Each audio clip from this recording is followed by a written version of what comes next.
Yan si Ma'am Donna from Porac, Pampanga. Thank you po sa tiwala, ma'am. Ay. Ito yung si-service na nating water station ngayon. Ito kanyang machine. Okay lang mag-video, ma'am? Nakasama kayo? Okay lang po? Ipapalitan natin na pyesa, FRP. May crack. So, ang nangyayari dito, nababacuum sila.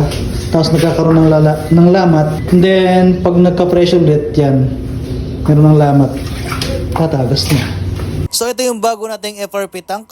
So ayan mga sir, yan, nabaklas na natin yung mga head. Gumamit tayo ng hose para mabawasan yung laman ng FRP kasi matimbang. Ito yung papalitan natin pero kailangan din natin i-release yung tubig nito kasi dito siya dadaan. Ayan o. Sa pagbaklas naman ng FRP, so ang kailangan mo lang gawin is patay mo yung feed or patay mo na lahat.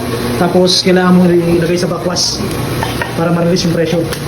Tapos check mo yung mga pressure, dapat zero na yan. Tapos pwede mo nang bakasin yung mga patente. Kusang lumalabas yan, igupin mo lang or pasalubungan mo ng tubig tapos bitawan mo.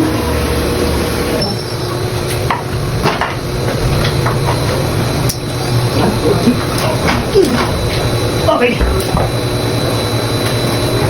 Ayan guys, okay na yung service natin dito sa Porac, Pampanga. Ayan, pinalitan natin ang FRP. Yan si Ma'am Donna from Porac, Pampanga. Thank you po sa tiwala, ma'am. Ay. Ayan. Yan po.